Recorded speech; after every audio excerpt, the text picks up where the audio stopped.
Hey everybody, I am Charlie Smith and welcome to Savannah Music Chit Chat. Boy, do we have a show for you. We got a good friend of mine, a legend here in this town, in the music business. Here he is. Ladies and gentlemen, Paul Mazo. Charlie. Paul, what's up, brother? Good to be here, man. I don't know about that legend stuff. That's put a lot of pressure man, on me. you've been around, brother. I've heard stories. I've been around. There's no question about that. Right on, man. So we've been trying to get this interview in for a while, and I'm finally glad we got it going on, man. Heck yeah. Let's dive right into it, man. Let's go back to where you just got into music, man, and where it Childhood roots. You know, most of us, I bet a lot of the people that'll be watching this are familiar with our boy Mark Beckler. Yep. Mark's brother Mike and I grew up together. Wow. And we played in a honest-to-goodness garage band. We played in his mama's garage.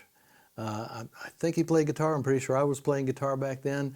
I don't remember a whole lot about it other than my mother, who was like this volunteer lady around town, and she did a lot with the symphony and did a lot with different places around town, had us as her preferred band when she did programs in nursing homes. So you go, there was a little, I think it was Azalea Land out there on La Roche. It was one of the ones I remember. And we'd go in there, we'd be her band. And we would play everything from, good Lord, Satisfaction to Little Brown Egg to, the little songs of this. We're talking about, oh, good Lord, 60s, maybe 64, 5, 6, something back in there. Man. And we were a bunch of little kids, and had our Beatle haircuts, and we'd go out and play those little programs. Man, it was great. I did some crazy things like I said, Mom was also a musician, a concert pianist. She tried to get me some lessons because she wanted me to be a trained musician. And the woman that I took lessons from was Mother's two-piano partner. And it was all classical. It was all, all sheet music. And it was da-da-da-da-da-da-da-da, da-da-da-da-da-da-da-da. And after about 3 weeks of that, I was like, miserable, because I wanted to play music. So Mother got me lessons with Kenny Palmer. The legend. And I never looked back. The first lesson I had with Kenny, he had me playing music, tunes. And it was all by ear. And so my paper training, if you will, kind of fell by the wayside, and I learned how to play by ear with Kenny. And that's kind of where I am today. I know enough music to know what note means what. And I don't read charts at all, like for instance, the horn players in the Sapphire Bullets are all chart sight readers. And the rest of us, I'll look at the chart and I'll figure it out from that. And most of what I do, I commit to memory, and then I just play the songs. So that was way back then. During that same period, back in the late 60s, through, well, I guess mid-60s through early 70s, I was a disc jockey.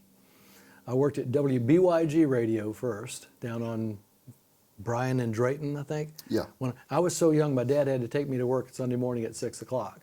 I was still 15 when I started working, so that must have been 66. Man.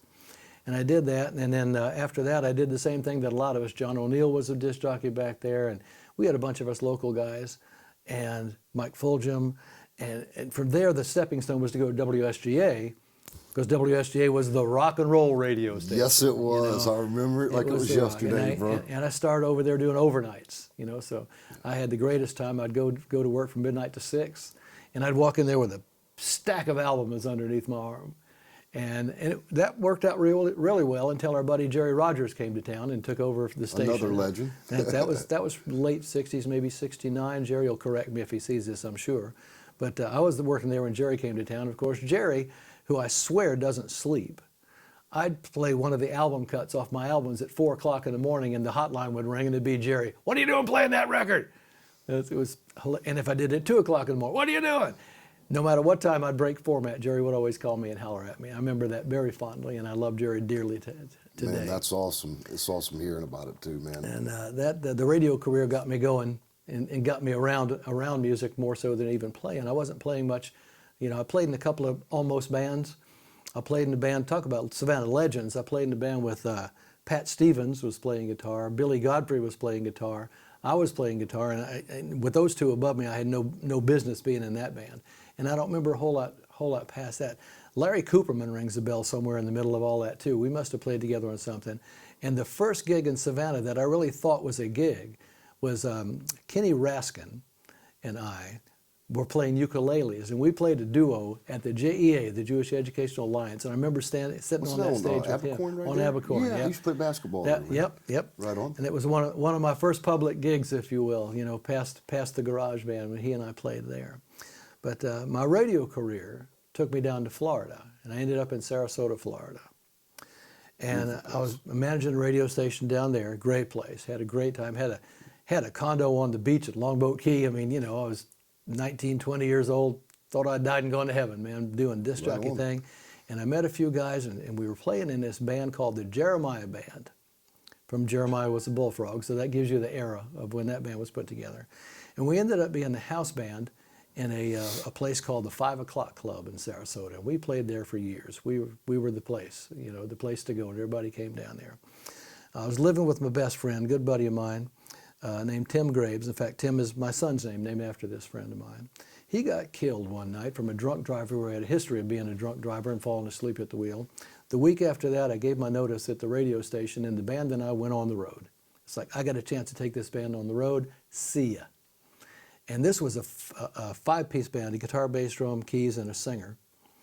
And we went on the road, and this band would play a showroom and a roadway inn one weekend. We'd play a blues band and a blues bar and a blues band the weekend after that. We'd play a country club after that.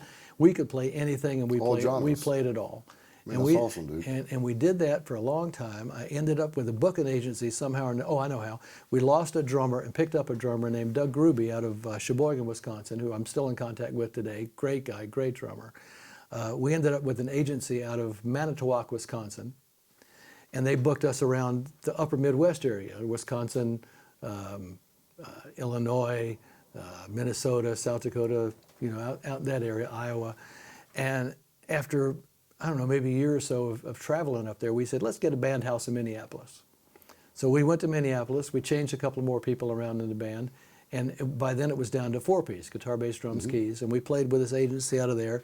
And we worked around the upper Midwest, from Nebraska to Wyoming to Minnesota. And the band worked constantly.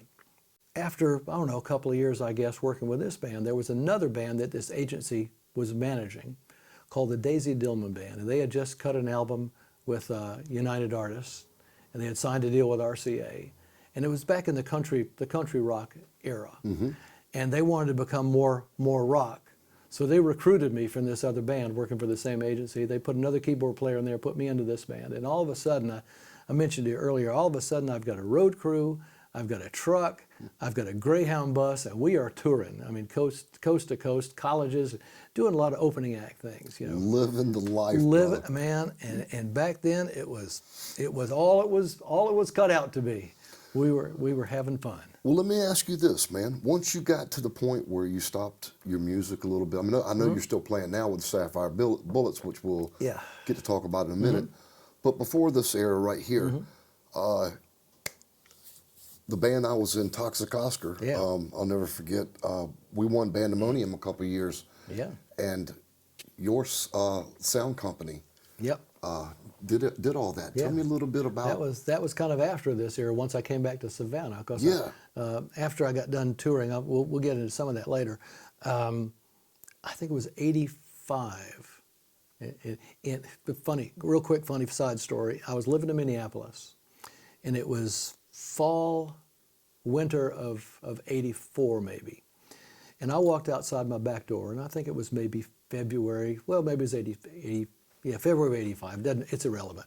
But it was minus 33 degrees outside in Minneapolis. A little nippy. Little nippy. And I walked back in the house and realized it was 0 in my freezer. Now, do the math, and I'm not a big math guy, but it was 33 degrees colder outside my back door than in my freezer in February. In April, I moved back to Savannah. I said, that's it, I'm done. I hear you. And good choice. I got back to town, and when I came back in 85, I sold real estate for a couple of years, hated it. And it was back when the interest rates were like 17%. Yeah. Good luck selling a house at 17% interest. And then I went to work for Roadies, and I was actually running the sound company for Roadies. Oh, wow. And that lasted about 6 months, and I went to the brothers and said, okay, here we go. One of two things is going to happen. I'm either going to start a sound company and compete with you, or I'm going to buy your sound company. And they were in a decent enough position. Why don't we just sell it to you? So I wrote a nice non-compete, bought the sound company from Roadies, and that's when P Mazo Sound Company started. And Good sound company, by the way. you know, we had a remember. whole lot of fun, did stuff. At that point in time, you know, years prior, I'd been touring, you know, national touring, a couple of big sound companies out of Chicago. I did one out of Boston, did some name brand touring back then. So I came back with a different philosophy. And that's why I bought it from them, because I didn't like the way it was being handled. And I redid the equipment, and I redid the cables. And Eric Winbush, God love Eric Winbush. Winbush and I sat in my shop for 2 weeks, I think before we ever even did the first show, and literally took every cable apart, took every box apart, I mean, we were cleaning mixers and changing it, and then I bought a bunch of new equipment so the PA would do what I wanted it to do. And we were doing everything from Battle of the Bands to, you know, to big concerts. We did stuff. Savannah Civic Center, man. We did Civic Wow. Center shows. Yep, we had enough PA to be dangerous in that era before local pretty amazing, production man. got as big as it is today. It was Yeah. still at a point. And, you know, it was just great. We had fun, and we did good things. We made a lot of great connections. And for the first because P Mazo Sound lasted about 15 years. And for the first at least 5 years, every nickel I got back was into promotion. And it was promoting the brand, promoting the company, promoting the brand, promoting the company, and that's how the name started moving around town. Yeah. Not to mention, man, you had a lot. It was like a school, like Yeah. we were talking about earlier. Yeah, man. Jim Gunn, which was my sound man from Toxic Oscar. Gunn came through my shop. Yes. I said Winbooth came through the shop. Chris Evans, who's now the sound manager for Savannah Music Festival, came Wow. through my shop. There's a whole Michael Gaster, who's still a great friend, and he's got his own company, came through my shop. You know, it was like a paid internship, because these guys would come work and we teach them how to do this and teach them how to do that, and we did lots of great shows, traveled all over the place, you know, within a couple of 100-mile radius of Savannah. And P Mazo did a good job. There's a reason behind this. The reason it was named P Mazo Sound Company is because when I quit playing with this big band I was playing with in Minneapolis and started touring, I had all this keyboard stuff. And I said, well, why don't I start renting it? So I bought some backline equipment. I bought Fender Twins, I bought Mesa Boogies, I bought drum kits, I bought, you know, anything. And backline is, for those of you who don't know, it's the equipment that the band actually plays. It's the amplifiers and the keyboards and the drums and all the stage equipment. And it was called, just because it was there, it was called P Mazo Musical Equipment Rentals. And I had this P Mazo logo that I already had. So when I moved back down here, I said, well, why not just continue the logo? I already own this logo. So that's how P Mazo Sound Company ended up being named after me. It wasn't particularly because I'm vain and thought I was that guy, but it worked and I had the logo. It fit. So yeah, so that's how P Mazo Sound happened. And then after 15 years, P Mazo Sound had an issue. There was a partnership issue that ended up killing the business. And I was able to walk away from it with my head up due to a couple of things that happened in the right direction. Had to sell a beach house, but you know what? I lived through it, and if I want a beach house again, well, I'll probably never be able to afford a beach house again with the prices they are. But I sold the beach house and walked away from the company with my head up. And there were manufacturers that the IRS got paid off. I can go to any of my manufacturers today, shake their hand, look them in the eye, and we respect each other. You know. That's and awesome, after that, bro. Steve Stevens, God bless him, Steve Stevens, who told me initially, start a sound company. Because I went to him, because he had Stagefront long before that, and I told him what I was going to do, and he told me, do it, go for it. Speaking of, tell me a little bit about Stagefront real quick. Well, and that's what happened after P Mazo crashed. They bought the company and gave me a job as a salesman, and that's where I am to this day. I mean, I've been there for, well, this is my 20th year. It'll be 20 years in September. Wow, Then I'll be at congratulations. Stagefront. And they've done really well. We took that company from, well, just a quick numbers. The first year I started working at Stagefront, we did $200,000 worth of rental business. After the third year, we did $1.2 million. Wow. So it's been growing well, you know, and that was my job, to grow this department. And now, you know, going from literally 3 people in the department, we've been up to 11 employees. And we, of course, trimmed during COVID, but most of them stuck around, and we still have a great bunch of people working in there. And now we've got, you know, without question, the largest PA system in town. We've all Meyer equipment, which is top shelf stuff. We've owned some of the big Digico consoles, which are the stuff you see on major tours. You know, it's grown and it's done amazing work. We did the first, produced the first show, the first big show for the in-market arena. You know, they had production people in, but they were too worried about getting the arena open. Man, I get a that's phone call, awesome, can you produce Earth, Wind, and Fire for me? I'm like, yeah, that's what I've done for years. Put me in the driver's seat, you know. So we did that show. We've done countless now other shows between Johnny Mercer Theater and in-market. We're working with the OVG group and the management people that are managing all these things. Well, It's, see, earlier when I said the legend, you just proved it out of your own mouth. Well, I don't know You're about the that. legend, buddy. I don't You've know been about that. up and down this road in music, and Well, because of you, a lot of us have enjoyed it, man. So thank you very much, brother. well, you know, I played in a couple of bands around. When I came back to town, I hooked up with Gordon Perry, and it was Phenomenal guitar. great. I love it. Whoa. I've been doing some dates with him lately, and I just love playing with Gordon. I bet, But we had I a bet. band called Rockwell. Love the band name, Rockwell. It was Howard Jobe was singing. Oh, wow, man. Freddie Stringer was playing drums. Jay Hackney played bass. Gordon played guitar, and I played keys. Oh, man. And we played, that's awesome. most of our time was spent down on River Street. We hung out at Corky's for a long time when Corky Hughes had Corky's up there. And we were his house band for a long time. And that was just one of the most fun bands I've ever been in, and made some great associations through that. Well, before we go, tell me a little bit about the Sapphire Bullets. All right. I think it's either 13 or 14 years now, I get a phone call from my friend Michael Plummer, who's one of the principals at Yates Astro, and just knew all the guys in there. He says, "You still playing?" I said, "Well, not full time, but I'd love to." He says, "Well, the Bullets are looking for a keyboard player." And I had done sound for the Bullets with P Mazo sound enough times. I was like, "Yeah." He says, I said, "What do you do?" He says, "Well, they rehearse every Tuesday night at this place, you know, down past Coach's Corner." Right. And they rehearse down there. It says, "Grab a keyboard, go down there, and just set it up." I said, "All right." Well, I knew the guys in the band anyway from having done sound with them for so many times. So I grab my keyboard and I go down to Bonaventure, you know, and I walk up the stairs and I set up my keyboard and played with them that night. And everybody had a great time. And I said, "Hey, so mind if I come back next night?" "No, come on back next week." All right, here next Tuesday, here I come. Back up in the thing, up the stairs, set up the keyboard, played with them for the night, never left. Never took the keyboard out of there since. And since then, the rig has grown a little bit. I've got a real honest-to-God, full-blown Hammond B3 organ and a big Leslie speaker up there. And Phil McDonald said to me early on, Phil's the leader of the band, the bass player. Phil says, "You know, I never thought I'd be playing in the band with a B3 player again." And I said, "Phil, I never thought I'd be in a band playing a B3 again." And it doesn't come out of the rehearsal studio because it's just too doggone big, and I ain't dragging that thing around for anything. But the band is amazing. You know, we're a 12-piece band, but we got 2 trumpets, sax, trombone, baritone. We've got 2 guitars. We have a percussionist and a drummer, keyboard player and a singer. I think that's everybody. And it is, without a shadow of a doubt, the best band I've ever played in. I've always played in rock and roll bands, you know, up until the Bullets. And it's, you know, 3 chords, 4 chords, nothing terribly off the wall, you know. And the Bullets have got a repertoire of music that I've always wanted to play, but never A, had the band to play it in, and B, was good enough to play it.